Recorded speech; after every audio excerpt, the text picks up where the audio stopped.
Hey everyone, welcome to 638 Podcast Episode 8. Today we're going to be talking about Disney Channel shows.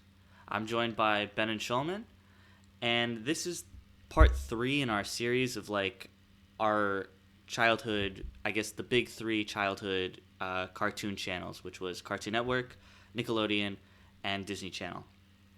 Now, in this podcast, we're going to be specifically talking about Disney Channel shows, not the movies, because honestly, there's so many Disney Channel original movies that could be considered its own podcast.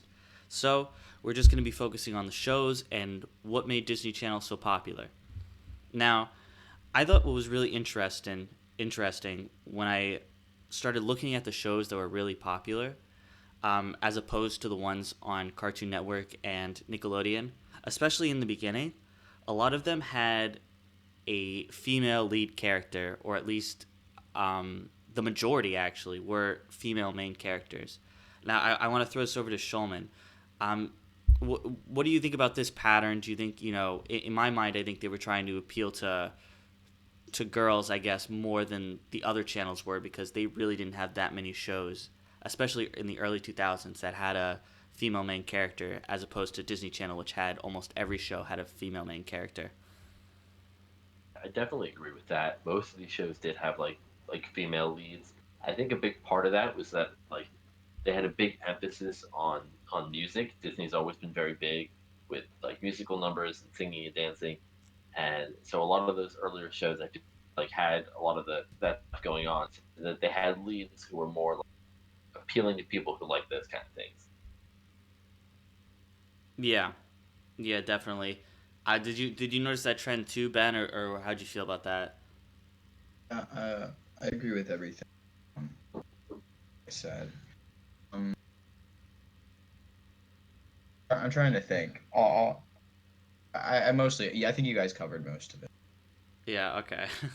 Yeah, I don't know. It's just something that I thought was really strange because I started looking down the list. And I'm like, wow, like literally 80% of these are are female main characters, and me as a 5 to 6 year old, 7 year old boy at the time, I still enjoyed a lot of these shows, which I thought was Um, really interesting. Of course, some of these shows I'll just name drop: That's So Raven, Hannah Montana, Lizzie McGuire, Wizards of Waverly Place, Kim Possible. They're just the list goes on and on and on. the Speak, Love Charlie yeah, yeah, that was a little later on, but I was just later specifically on. Yeah. focusing on um, early 2000s. But moving on with that, another trend I noticed while we're talking about trends with specifically Disney Channel is especially at the beginning of the early 2000s, which is when I started watching. Um, they were a lot more sitcom heavy versus Cartoon Network and Nickelodeon.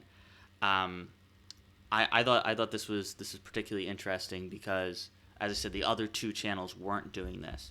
So I want to throw it over to Ben first. Why do you think Disney Channel was more sitcom heavy? Not only would I say they're more sitcom heavy, I say that they didn't really have a lot of cartoons or a lot of good cartoons, especially earlier when we were watching. I feel like Nickelodeon had a good mix. Cartoon Network was strictly cartoons, and they were strictly sitcoms and live action, especially earlier. And I think they did it very well. And I think that was the niche that they fulfilled. And I think that they eventually expanded it. I think that was just a natural progression of the channel. Yeah, yeah, I definitely agree. Specifically, they did have Kim Possible, but that seemed like the one that just stuck out as the cartoon that worked for them, especially early on. Like not including Disney Channel Junior shows or whatever it's called. How'd you feel about the heavy load of sitcoms, especially early on um, Disney Channel, Showman? I think that there were a lot of sitcoms on there because they're pretty cheap and easy to make. They reuse the same sets.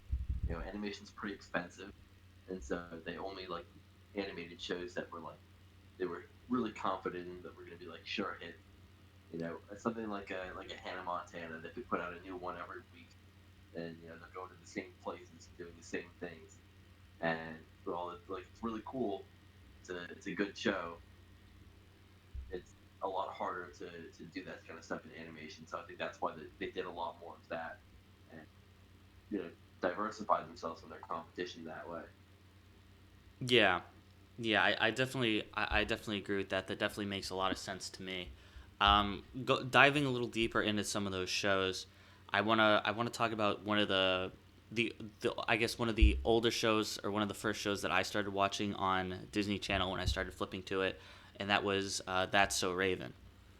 Now I'm surprised why I like this show so much, because honestly, they're like, as again, as like a 5 year old me, there weren't many parts of this show that I think would necessarily appeal to me that much. Like I didn't really um, empathize with the character who's going through high school and stuff. And obviously, as a 5 year old boy, it's another female main character.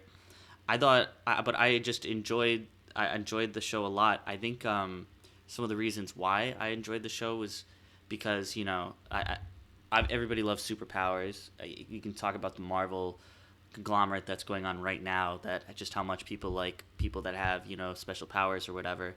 I think that was a very interesting twist that Raven had. If whoever's not watching this that hasn't seen that, so Raven's a sidekick and she can kind of see the future, and I thought it was a really interesting way to do a sitcom, because you can you can have every episode, like the problem that's going to happen in the sitcom, but you have to figure out how you're going to get there, or how you're going to avoid it. And I thought that made very, very interesting episodic series. I wanna talk to Ben a little bit about how he thought about That's So Raven, and if you watched it. I think that show was fantastic. Like a concept that is so simple. It's just the everyday life of a girl, and the only twist, she can see like glimpses of the future. Like that is such a small thing, especially on like a TV show scale. I think it was very relatable in a way, but also like mystical. Obviously, a lot of it, like a lot of the show's drama and realistic. I feel like just modern setting and like the real life setting made the show and made it. Right. Yeah. Yeah, definitely. Shulman, how'd you feel about That's So Raven, growing up, and even to now? That's a Raven. You know, it was definitely something I watched a lot of, like as a kid. It was never something that I really like loved. It was always just like, oh, like let's flip it through TV. Like that's a Raven song, and it was always something that was kind of there. Like definitely thought it was cool. Like they were a lot older, and it was cool to see like that part of life. You know, like, oh, I can't wait till I'm in high school and I'm seeing the future and doing all this cool stuff. But those days never happened. Yeah. Yeah, definitely. I definitely feel that. A couple other shows, sitcoms specifically, that I want to talk about that they had success in the early 2000s. Um, Lizzie McGuire, was a big one. I personally didn't watch Lizzie McGuire, so I can't speak too much through it. But I want to just name drop that one. But then it led into, after those first early sitcoms, led into, honestly, what's probably been one of their biggest hits of all time. We can talk about Hannah Montana a little bit. Now, I don't know if you guys felt this way, but like, especially as, again, like 7, 8 year old boy now watching Hannah Montana, I always felt kind of like defensive when I would watch Hannah Montana. Like I'd flip it on, and then if my dad came in the room, I'd like flip to like Cartoon Network, or something else, because I didn't want him to catch me watching Hannah Montana.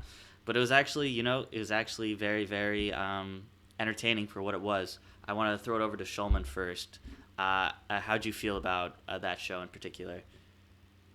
Well, growing up, I had an older sister in the house, and so it wasn't as like frowned upon because I blame it on her. So she's watching Right. this.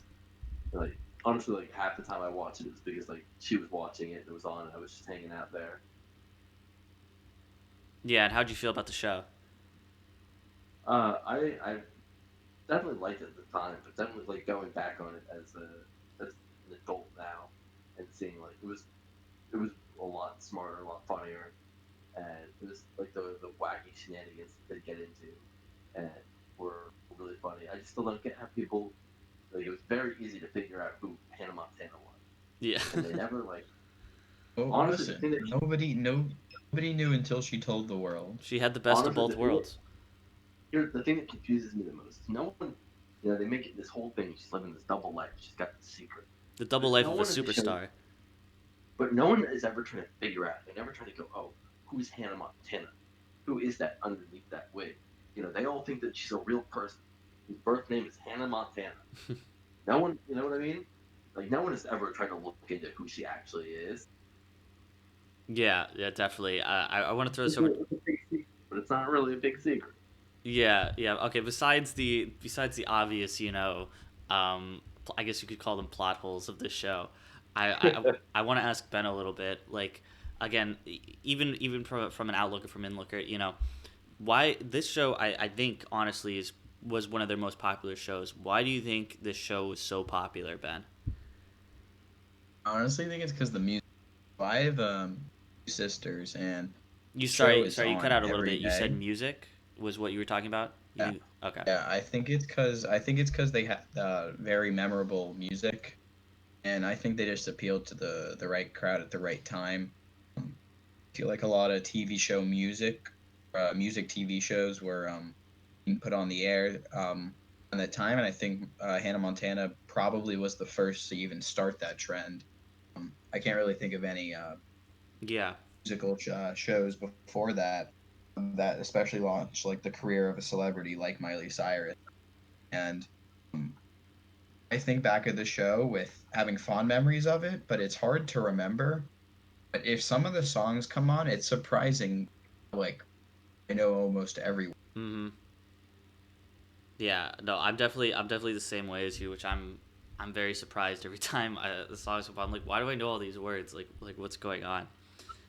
But yeah, it was just overall. I think combined with um, what Ben was kind of saying, the singing aspect, like literally like the Jonas Brothers didn't have a show for a long time. They just showed up as like music videos on Disney Channel, and they clearly blew up. I think that showed a lot that music definitely appealed to um, kids, especially when you like put the music in front of them in the shows.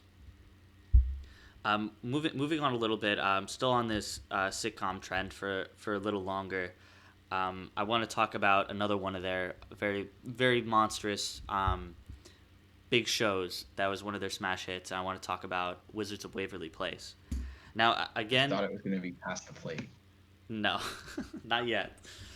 So another, going back to the That's So Raven point, I think another reason why this show was popular is because take kids or whatever teenagers in ordinary scenarios and put them in or give them some sort of mystical power, and kids are automatically fascinated by this. This is another one. Again, we're still on that trend with the strong female leads. But this one had some. Her brothers were good supporting characters. I wanna throw this to Ben first. Why do you think Wizards of Waverly Place was so popular, and why did you enjoy it? I think that was a show that had something for everyone. Like uh, the main cast was just fantastic. Like you want sci-fi, you have sci-fi. You want little kid. It's like a little kid TV show, like that. I could see like little kids enjoying it. It really does appeal to everybody, and I think it was one of the first Disney Channel shows to actually have a somewhat of a serious plot throughout its entire run. Right. That really intrigued viewers, and I don't think they've really had a show like that since. And I think it was such a fantastic show, and the people from there have done great things because of it and of how well they did their job. Yeah, definitely, definitely. How do you feel about this, Shulman?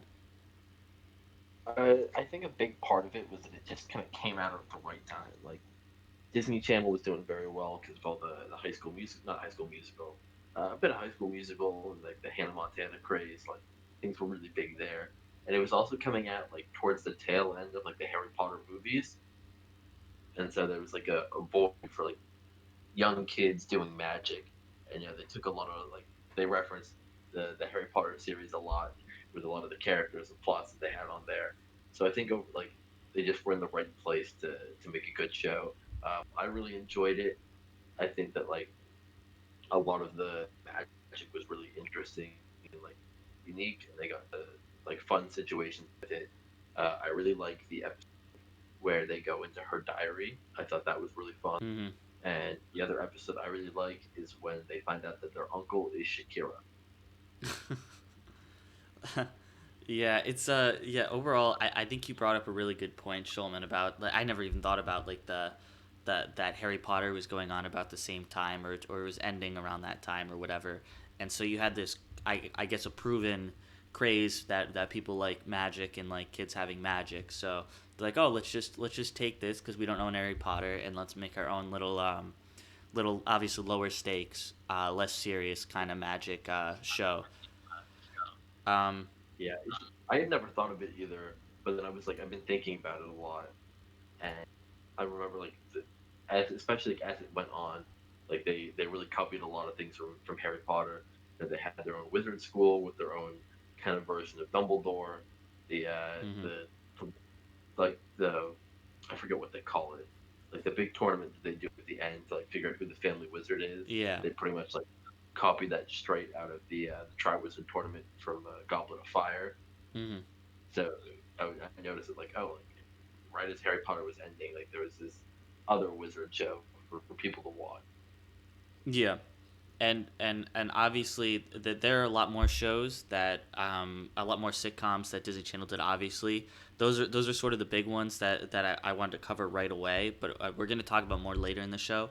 But around this time, now that Wizards of Waverly Place came out, they started doing a lot better with Disney cartoons. I think after you had like the That's So Ravens and Lizzie McGuire era, um, when she well actually you know what before we go into the Disney cartoons, I do want to mention one more. I want to mention the Sweet Life of Zach and Cody.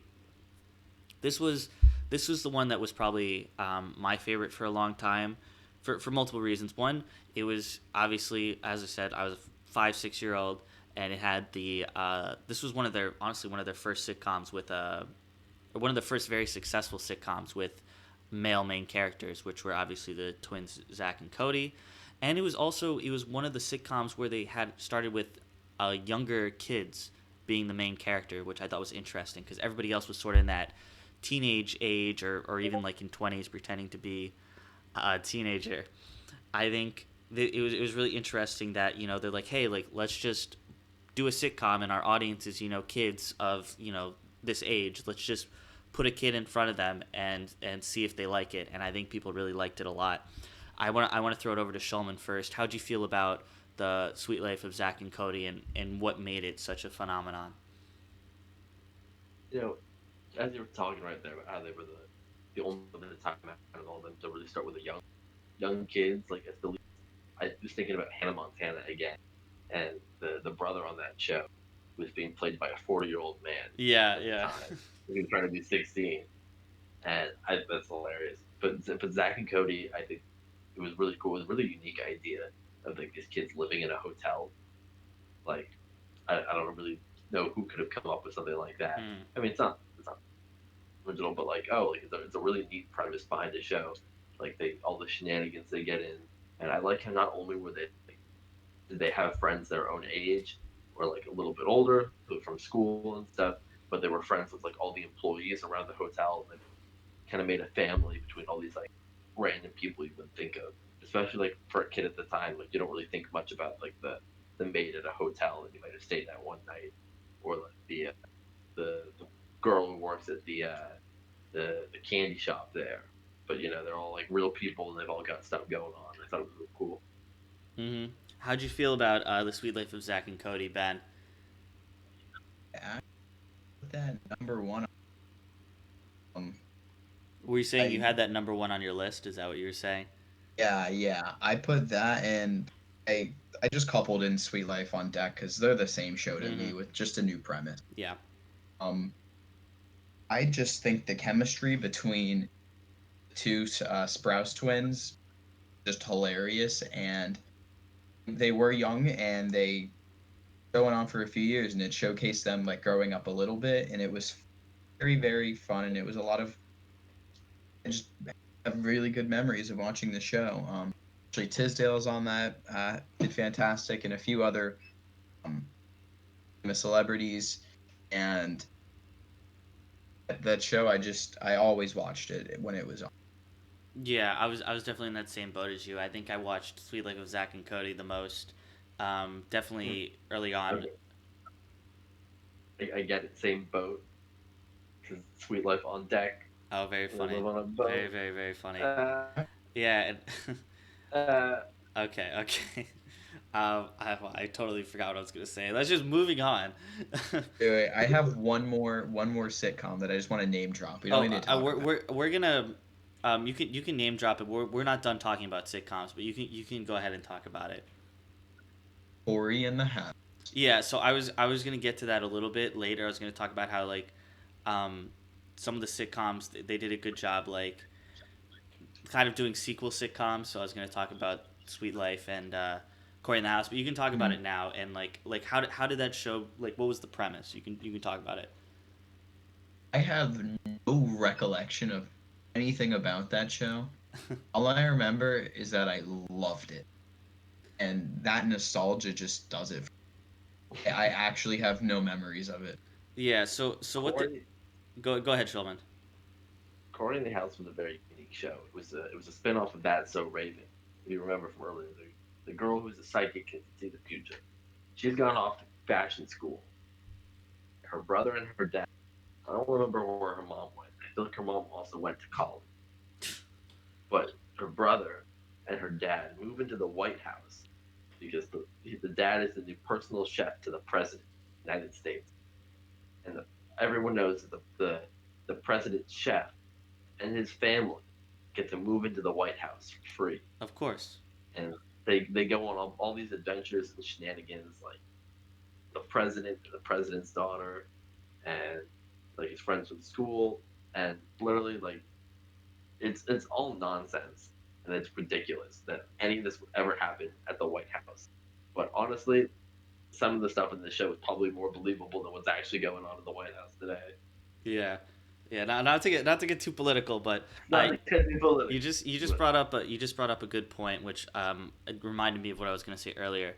I felt like the Disney Channel shows, and specifically the sitcoms, it fell under two categories. It was either they had someone had a fantastical power or something, and they lived an ordinary life, or they had a fantastical life, like living in the White House or living in a hotel or living on a cruise ship, and then we're just ordinary people.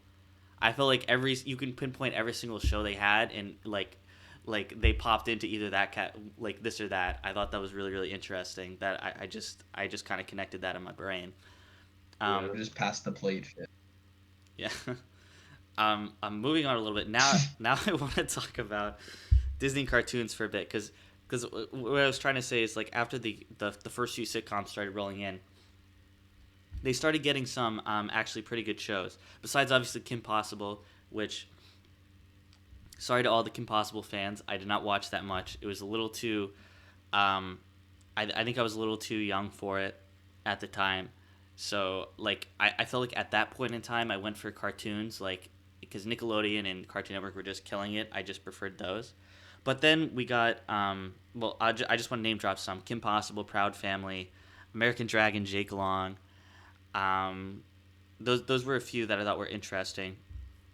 Um, Now I want to talk about the real like smash hit besides Kim Possible that hit like in the peak of like when Cartoon Network and Nickelodeon were doing pretty well, and that's Phineas and Ferb that I'd love to talk about. I want Shulman. Why don't you take it away first about the premise of Phineas and Ferb and what made it such a great show?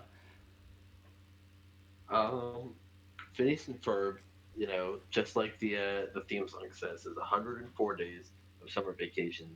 School comes along just to end it. It's about these kids who are just hanging out, and they were just trying to make the time go by and the days go by and have fun with their summer vacation. Mm-hmm. Definitely. And they went on all these like crazy adventures, and they build all these things and do all these things, and then at the end of the day, like their mom would be like, "Oh," and the sister would try and get them in trouble, It would never happen though. Yeah. It was a great time. Yeah, so I think this falls into the category where they had sort of a fantastical life and they were like ordinary people.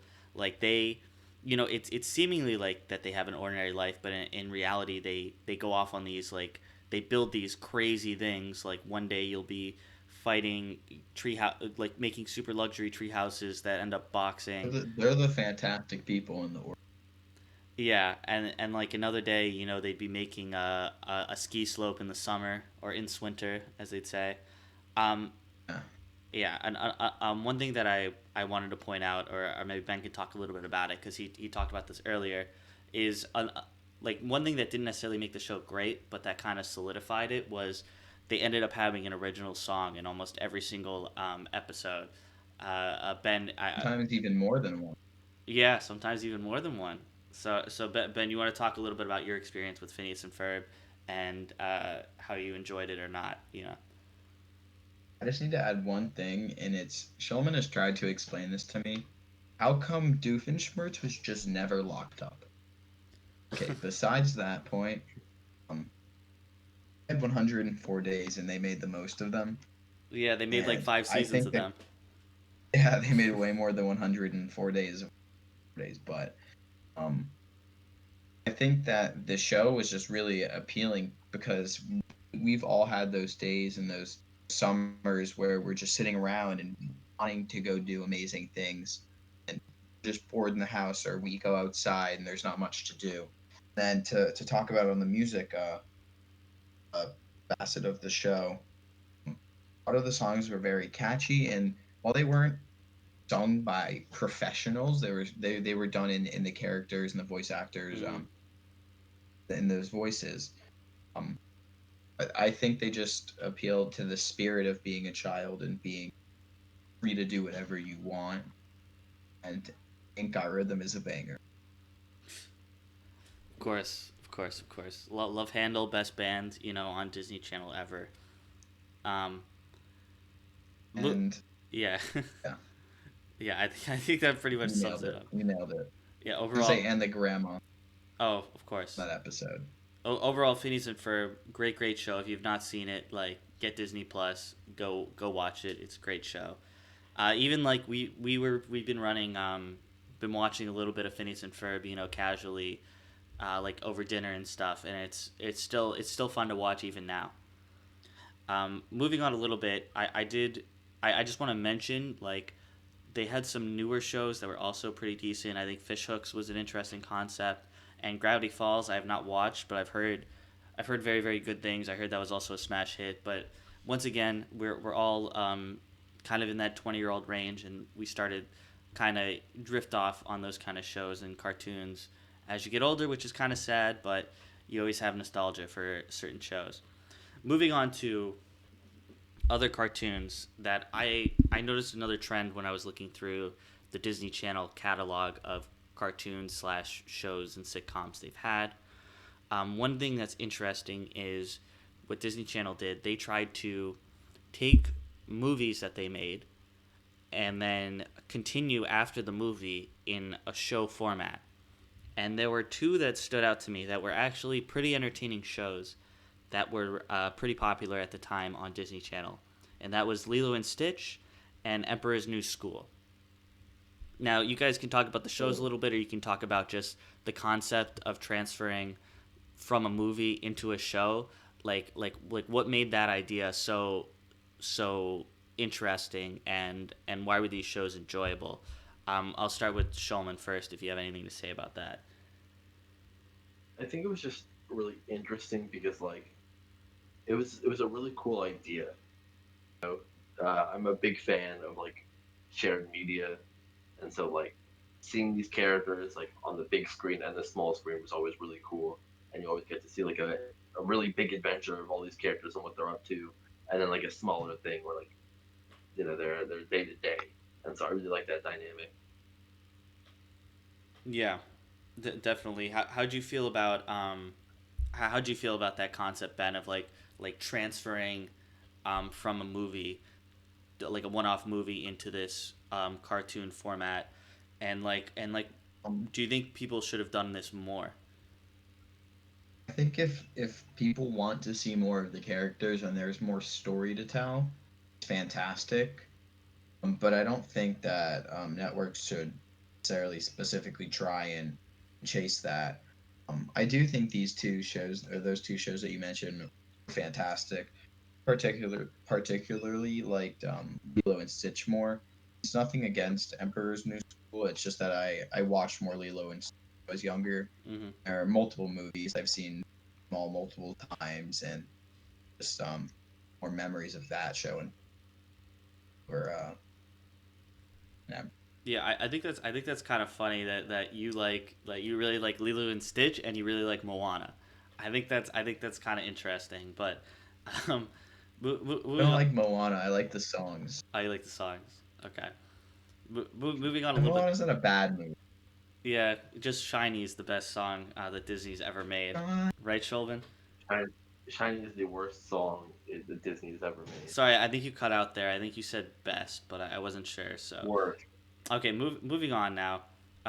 It's come to that time in the show that I just want to let's just go around and if you guys have any favorites that we haven't necessarily mentioned or any sleeper picks that we haven't mentioned, bring one up and like we'll all give our 2 cents about it, and we can go around a couple times with this.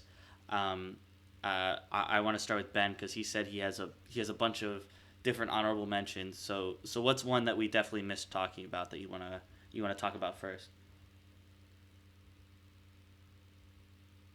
Okay, let's move to Shulman first. Shulman, what's what you want to talk about? All right, the first one, if you know me and my history on these podcasts, then you know I'm a big Star Wars fan, and so I got to give a shout out to Star Wars Rebels. It Okay. was the follow up show to the Clone Wars after that got canceled, and it was very different than the Clone Wars. It was a little bit more like child friendly, and it started off kind of slow, but as it picked up, it really like, fleshed out the time before Episode 4 a lot more, and it's a great Star Wars thing. It really went full circle with a lot of the character arcs, the characters from the Clone Wars, and kind of I just love the show. Yeah, I didn't even realize that was on Disney Channel. I just assumed I don't know where I It assumed was it was. it I was want to a watch it. it was a Disney XD show. I want to Oh, say okay. Yeah, that Disney Yeah, during XD. well, that little divide.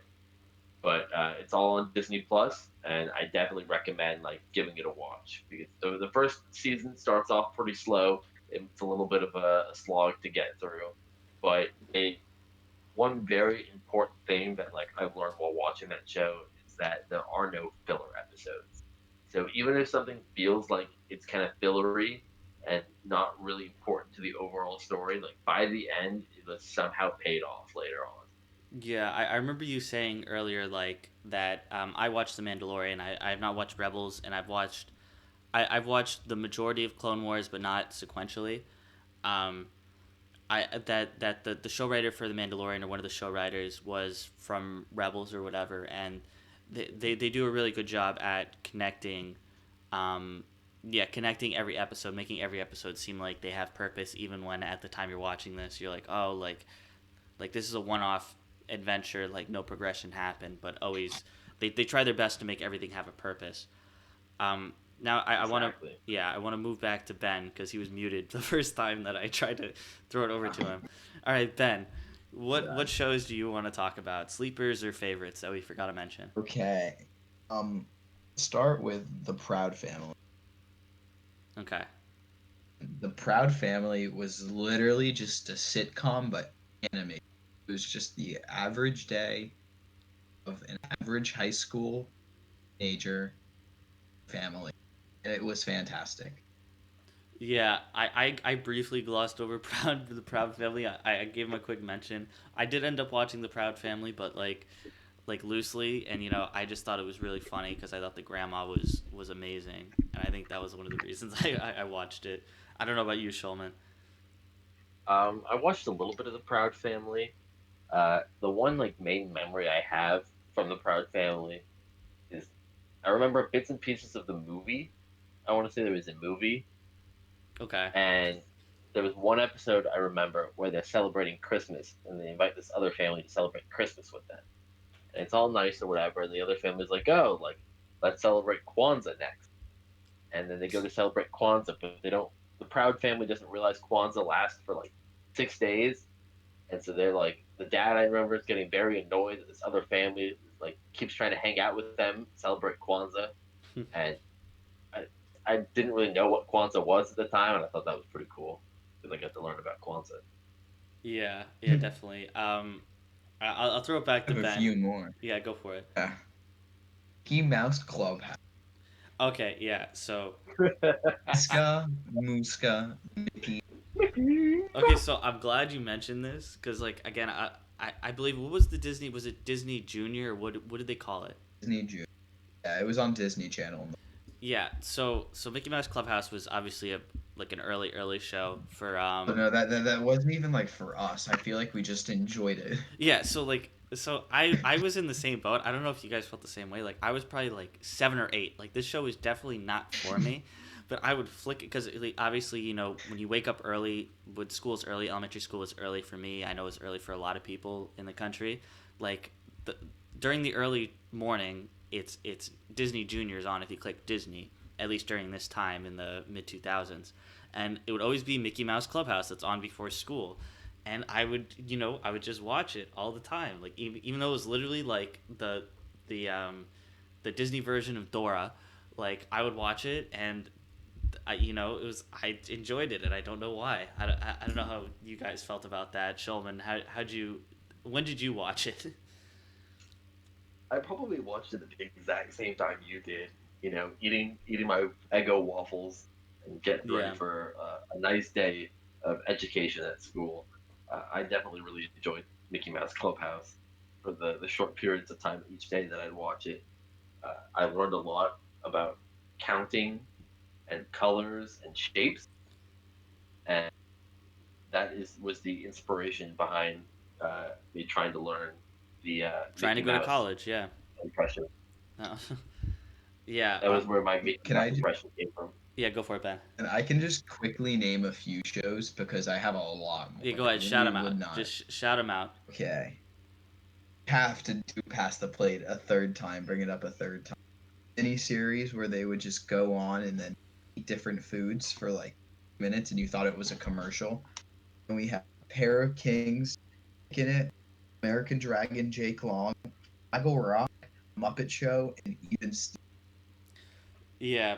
I didn't realize the Muppet Show was on there. I really never saw it on. Didn't originally air there.